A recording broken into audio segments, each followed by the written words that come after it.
আহ, এই অনেকদিন ধরেই তোমাদের একটা কথা বলবো ভাবছিলাম। আগে কি মহারাজ? মন্ত্রী আর গোপালের মধ্যে কে বেশি ভালো সেটা পরীক্ষা নেওয়ার পরিকল্পনা করেছি, এবং যে এই পরীক্ষায় সফল হবে তাকে আমি পুরস্কার দেব। এ তো বেশ শুভ সংবাদ। এই পুরস্কার সেই ব্যক্তি পাবে যে ভালো কাজ করবে, ভালো চিন্তার মাধ্যমে বাকি মানুষদের কাছে এক অনুপ্রেরণার উদাহরণ হবে। বাহ, বাহ, সাধু সাধু, খুব ভালো প্রস্তাব মহারাজ। ভালো না ছাই, এটা কোনো পুরস্কার নয়। ছে, ভালো কাজ করা কি আর চারটিখানি কথা? মহারাজ, একটা অনুরোধ ছিল। তোমার আবার কি অনুরোধ? বলছিলাম এখন আমাকে একটু বেরোতে হবে। আসলে আজ আমার নাতি নাতনিদের দল বাড়ি আসবে অনেক দিন পর, তাই ওই আর কি একটু গল্প আড্ডা খাওয়া দাওয়ার ব্যাপার আছে, এই আর কি।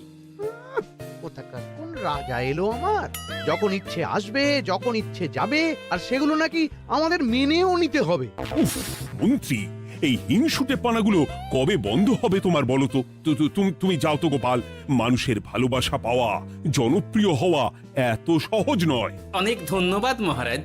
আমার তো বেশ গর্ব হয় তোমার জন্য, আর আমি চাই যে গোপাল আরো ভালো কাজ করে সেরা নাগরিক সম্মান পেয়ে এই কৃষ্ণনগরের মুখ আরো উজ্জ্বল করুক। নিশ্চয়ই মহারাজ, চেষ্টা করব। তবে পুরস্কারের কথা ভেবে আমি কোনোদিন কাজ করি না মহারাজ। যেটা আমার ঠিক মনে হয় তাই করি।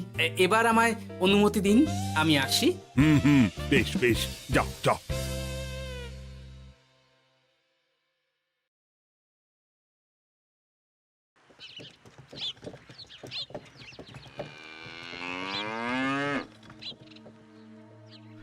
সেরা নাগরিক সম্মান সেটাও নাকি পাবে ওই গোপাল? বাবা, মহারাজের কি আদিক্ষেতা গোপালের প্রতি, দেখেও গা জ্বলে যায়। ও কি একাই আছে নাকি যে বেশি জনপ্রিয়? আমিও হব। হ্যাঁ, কি করি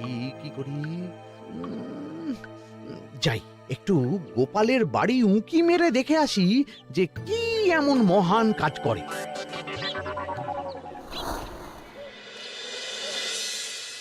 ও দিদা, শরবতটা দারুণ হয়েছে গো। হ্যাঁ, প্রাণটা জুড়িয়ে গেল।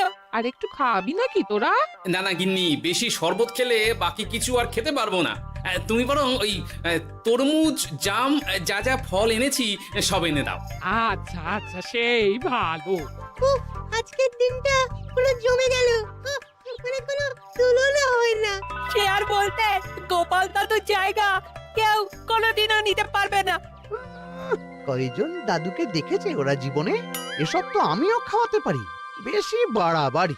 এই নে সোনারা আমার, তোদের জন্যই তো তোদের দাদু এসব এনেছে। হ্যাঁ, এই তোরা খা, কেমন? লজ্জা করিস না কিন্তু।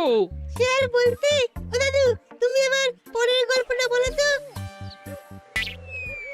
কি ব্যাপার, মন্ত্রী মশাই হঠাৎ আড়ি পাচ্ছে কেন? কই গো দাদু, চুপ করে আছো যে? হ্যাঁ, বলছি। এবারে বুঝলি, এবারে তোদের একটা অন্যরকম গল্প বল। ধুর, আরে কি বলছে সব ঠিক করে শোনাও যাচ্ছে না। আর একটু ভালো করে উঁকি দি।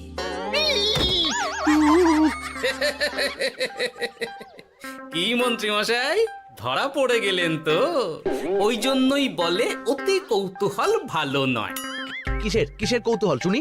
কিসের কৌতূহল? তুমি কি ভাবছিলে যে আমি আড়ি পাচ্ছিলাম? মোটেই না। আমি একটা দরকারি জিনিস খুঁজতে খুঁজতে ভুল করে চলে এসেছি এখানে। হ্যাঁ।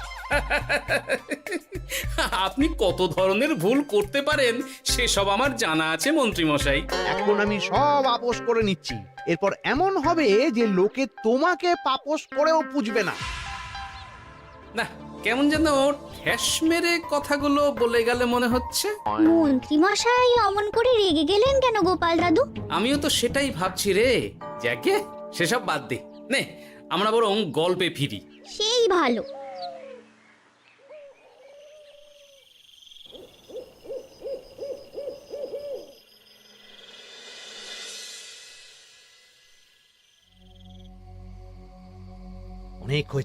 অনেক হয়েছে গোপালের গুণগান। এবার থেকে আমিও এমন কিছু করব যাতে আমি গোপালের থেকেও বেশি জনপ্রিয় হই, কিন্তু তার জন্য গোপালের কাজকর্মের ওপর একটু নজর রাখতে হবে।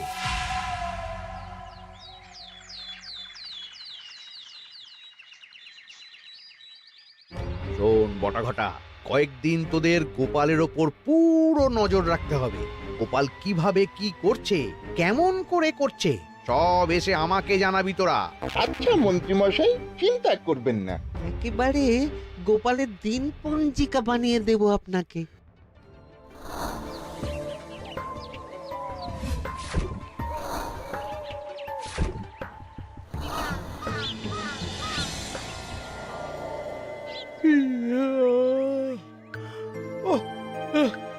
দুপুরের ঘুমটাও একটু ঠিক করে ঘুমোতে দিবি না রে তোরা? কি হয়েছে বল। আগে মন্ত্রীমশাই আপনিই তো বলেছিলেন। ঠিক আছে, ওহো, বল কি হয়েছে। দেখে যা বুঝলাম গোপাল বড় উদার, পরোপকারীও। সে কাউকে ঠকায় না, আর নিজেও ঠকে না। হ্যাঁ, সবাই তাকে খুব ভালোবাসে। হয়েছে, বুঝেছি। এবার থাম তো। গোপাল পরোপকারী? হাহ, এতদিন ও ছিল, কিন্তু এবার আমার পালা।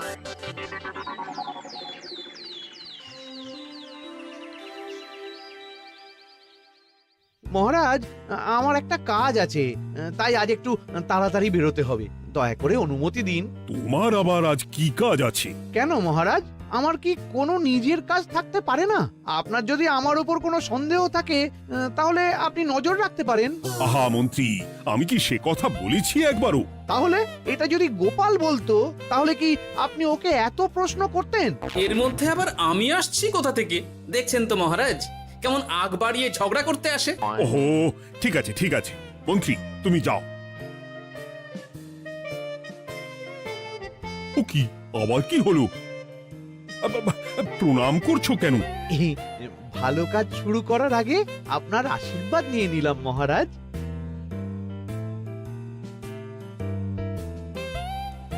কিছু কি বুঝলেন মহারাজ? না, কি ব্যাপার বলো তো? কি সব ভালো কাজ শুরু করার কথা বললো শুধু? সেটাই তো, থেকে থেকে কি যে হয় বুঝি না।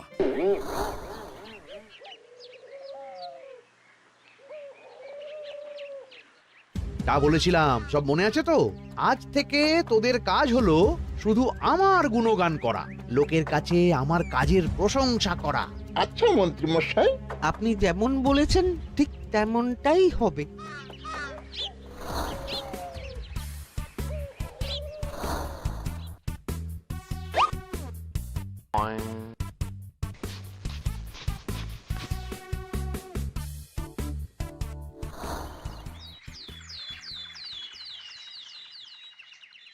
সত্যি কথা, মন্ত্রী মশাই মতো আর ভালো মানুষ হয় না। ওনার মন অনেক বড়। সে আর বলতে। বরাবরই তো খুব বড় মাপের মানুষ। আরে আরে গোপাল দাদা, আরে কোথায় চললে? এই রাজসভায়। ও মা, তাহলে তো তোমার সাথে মন্ত্রী মশাইয়েরও দেখা হবে। হবে বই কি? বাহ বাহ বাহ বাহ, তাহলে তুমি একটু ওনাকে আমার গিন্নির তরফ থেকে ধন্যবাদ জানিয়ে দিও। গতকাল উনি আমাদের অনেক সাহায্য করেছিলেন কি না? সাহায্য? মন্ত্রী মশাই? আচ্ছা, ঠিক আছে।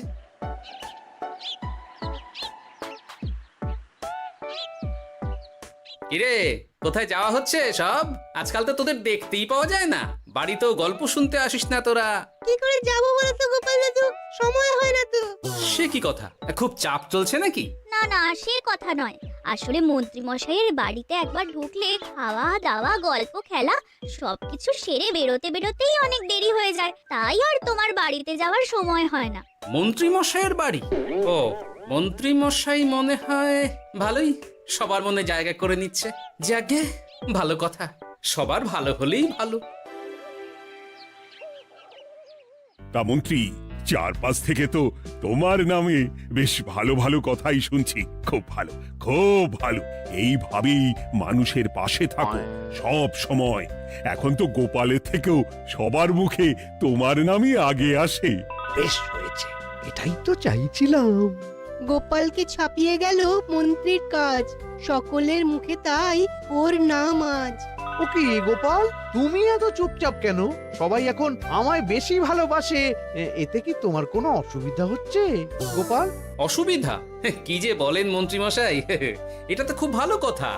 তবে কি বলুন তো, মানুষ যত তাড়াতাড়ি মাথায় তোলে, কিছু হলে ঠিক তত তাড়াতাড়ি মাথা থেকে নামিয়ে দেয়। মানে কি বলতে চাইছো? না তেমন কিছু না, ওই নিজের জায়গাটা ধরে রাখাটাই আসল। সত্যি কথা বলেছো গোপাল, এক দুদিনে রাতারাতি কিছু অর্জন করা যায় না। যাই হোক, সভা আজ এখানেই শেষ করলাম। না, এখন আর কারোরই আমাকে প্রয়োজন নেই মনে হয়। সবাই তো মন্ত্রী মশাইয়েরই জয়গান করছে, তবু যেন কেমন খটকা লাগছে আমার। ধুর, এত ভেবে কাজ নেই, ভোলা ময়রার দোকান থেকে বরং কটা রসগোল্লা কিনে নিয়ে যাই। কই গো, আমাকে গোটা 10 রসগোল্লা দাও তো। রসগোল্লা তো হবে না। কি হবে না? এই তো সামনে রাখা দেখতে পাচ্ছি। ওগুলো ওই মন্ত্রী মশাইয়ের জন্য রাখা আছে, ওগুলো ছাড়া তুমি অন্য কিছু বলো, আমি দিচ্ছি। না থাক, কিছু লাগবে না।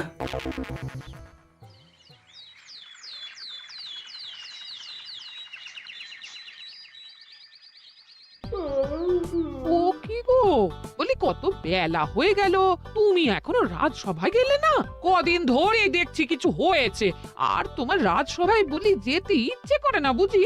না না, সেরকম কোনো ব্যাপার নয় গিন্নি।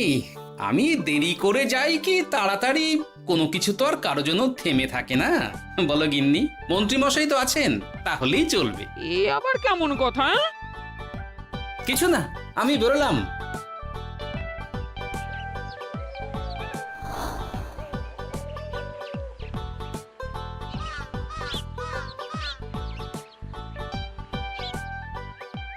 কিরে, তোরা সব এখানে দাঁড়িয়ে কেন?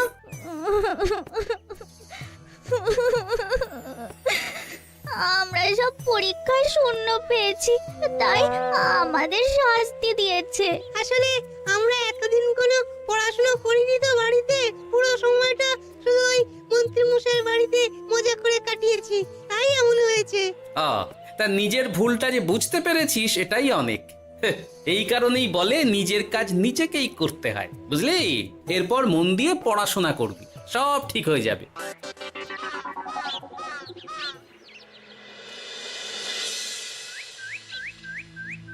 ও কি গো ভোলা মায়েরা, এমন মুখ বেজার করেছে কেন? আর কি বলি গোপাল দাদা, খদ্দের একটাও নেই, বসে বসে শুধু মাছি তাড়ানো ছাড়া আর কোনো কাজই নেই। কেন, হঠাৎ এমন কেন হলো? ওই মন্ত্রী মশাইয়ের জন্য উপকার করে দেওয়ার নাম করে আমাকে দুধ থেকে ছানা মেখে দেওয়ার কথা বলেছিল। আমিও খুশি মনে রোজ দুধ পাঠিয়ে দিতাম ওনার বাড়ি। তারপর? আসলে ওই মিষ্টি বানানো তো আর চারটিখানি কথা নয়, আমার সুবিধাই হতো। হঠাৎ খদ্দেররা সব জানানো শুরু করলো মিষ্টির স্বাদ পাল্টে গেছে, মান কমে গেছে, আর শরীর খারাপ হচ্ছে, এই সব। না না না, এ তো খুব খারাপ ব্যাপার। তার জন্যই তো আমি ওই মন্ত্রী মশাইকে উপকার করতে বারণ করে দিলাম। কিন্তু খদ্দেররা তো এখন আর বিশেষ করে আসতে পারছেন না। এখন তুমি ভরসা, এখন তুমি আমায় উপকার করতে পারো। হ্যাঁ বলো না, কি করতে হবে? তোমাকে তো সবাই খুব মানে, তুমি যদি ওই মিষ্টি খেয়ে সবাইকে বলো যে আমার দোকানের মিষ্টি ভালো, তাহলেই একমাত্র ওই আমার আবার বিক্রি শুরু হবে। বেশ।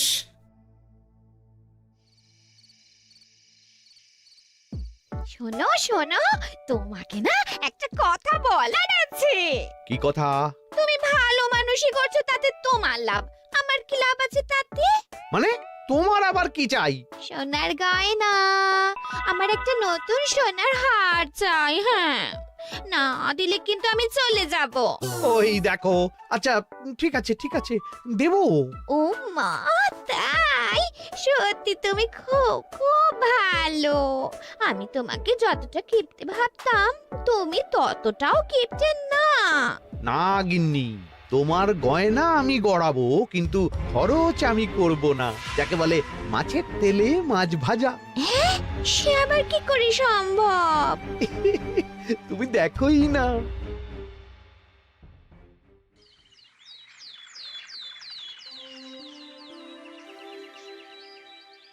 মহারাজ, আপনার কাছে একটা অনুরোধ ছিল। হ্যাঁ বলো না। এই আগামী সপ্তাহে আমি সকলকে বিনামূল্যে বস্ত্র ও খাদ্য সামগ্রী বিতরণ করতে চাই। আর তার জন্য আমার ইচ্ছা যে আপনি সেখানে প্রধান অতিথি হয়ে আসুন। বাহ বাহ বাহ, এ তো ভারী উত্তম প্রস্তাব, নিশ্চয়ই যাব। অনেক ধন্যবাদ, এই তো আমার পরম সৌভাগ্য মহারাজ। কি খুশি তাহলে? এই আর একটা কথা, মানে বুঝতেই তো পারছেন অনেক খরচ, তাই অল্প পরিমাণ যদি মোহর, মানে আপনার যেটা ভালো মনে হয়। বুঝেছি বুঝেছি, আর বলতে হবে না। আপনি মহান মহারাজ, আজকে বুঝতে পারলাম আপনি সকলকেই সমান চোখে দেখেন। কি হয়েছে গো, তোমরা সকলে এখানে? বড় বিপদে পড়ে এসেছি গো দাদা। কি হয়েছে একটু খুলে বলো দেখি। মন্ত্রী মশাইয়ের অতি উপকারের ঠেলায় আমাদের সকলেরই বড় সমস্যা দেখা দিয়েছে।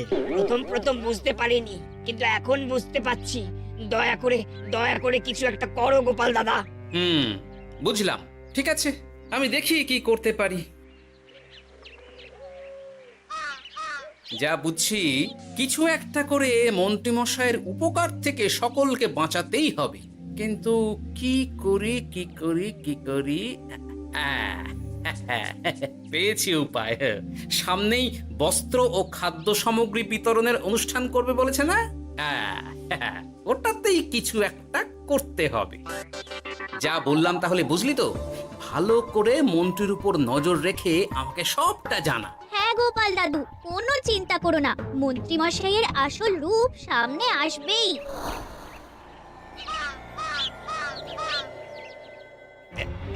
এই নে আগাম কিছু মোহর। সামনের অনুষ্ঠানের জন্য সব থেকে খারাপ মানের কাপড় ও আনাজপাতির বায়না দিয়ে আসবি। বাকি যেটুকু দাম থাকে সেটা আমি অনুষ্ঠানের দিন দিয়ে দেবো। আচ্ছা মন্ত্রী মশাই। মন্ত্রী মশাইয়ের চালাকিটা একবার দেখলি? বিতরণের নাম করে সব খারাপ জিনিসগুলো বিতরণ করার তালে আছে।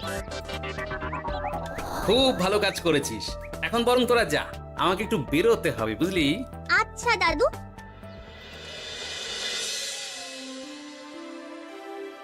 তুমি সত্যি বলছো গোপাল? এত বড় বিশ্বাসঘাতকতা!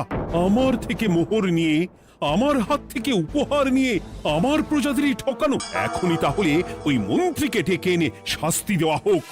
না মহারাজ, মন্ত্রী মশাই যে শুধু আপনাকে ঠকিয়েছে তা নয়, মানুষের ভালোবাসারও দাম রাখেনি। সবকিছু সবার সামনে হোক। মন্ত্রী মশাইকে কি করে ফাঁদে ফেলতে হয় সে ব্যবস্থা আমি করে ফেলেছি মহারাজ।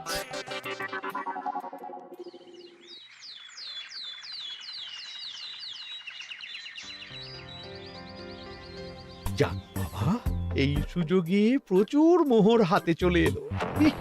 এমনিও আমার চিন্তার কোনো ব্যাপার নেই, সব জিনিস তো মহারাজের হাত দিয়ে বিতরণ করা হবে, তাই খারাপ হলেও সবাই ভাববে মহারাজ দিয়েছে। শোন, এবার তোরা গিয়ে মন্ত্রীকে ওখান থেকে সরিয়ে আন। ততক্ষণে আমি আমার কাজটা মিটিয়ে নিই। আচ্ছা। মন্ত্রী মশাই, শিগগিরই চলুন আমাদের সাথে। মহারাজ আপনাকে ডাকছেন ওই গাছতলার ওখানে। এখন?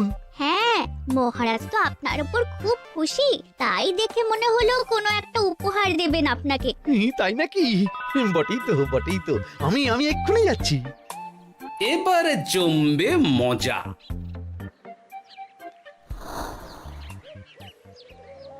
কই দেখি কেউ তো কোথাও নেই। আমাকে যে বললো মহারাজ ডাকছেন, ধুর, আমি বরং মঞ্চেই ফিরে যাই।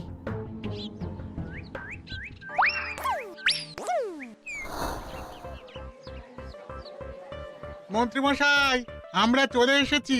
আপনি বলেছিলেন আজকে আমাদের পাওনা মিটিয়ে দেবেন। আপনার কথা মতো সবচেয়ে উৎকৃষ্ট মানের কাপড় আমি দিয়েছি। হ্যাঁ মন্ত্রী মশাই, আমিও একদম ওই টাটকা শাকসবজি, মাছ, মিষ্টি সব দিয়ে থলি ভরিয়ে দিয়েছি। এবার দামটা মিটিয়ে দিন। দুজনের মিলিয়ে হয়েছে ওই 1000 মোহর। বাহ মন্ত্রী বাহ, তুমি এত ভালো ভালো জিনিস বিতরণ করছো, আমি তো বিশ্বাসই করতে পারছি না। মোটেই না, আমি অত দাম দিতেই পারবো না। আমি তো ভালো জিনিস দিতে বলিনি, আমি বলেছিলাম সব থেকে খারাপ জিনিসগুলো দিতে। কি বললেন মন্ত্রী মশাই? এই রে, এই ধরা পড়ে গেলাম মনে হয়। তোমার এত বড় সাহস! তুমি আমার রাজ্যে থেকে এইভাবে মানুষকে ঠকাবে? আমায় ক্ষমা করে দিন মহারাজ, আমি ইচ্ছা করে এমন করিনি। আর আমি কোনো কথা শুনতে চাই না। উপকারের নাম করে তুমি আমার প্রজাদের যা অপকার করেছো সব আমি জানি। তোমাকে শাস্তি পেতেই হবে। প্রহরী, বন্দি করো মন্ত্রীকে। মহারাজ, আর হবে না, আর হবে না মহারাজ, আর হবে না। ওই জন্যই বলে যেমন কর্ম তেমন ফল।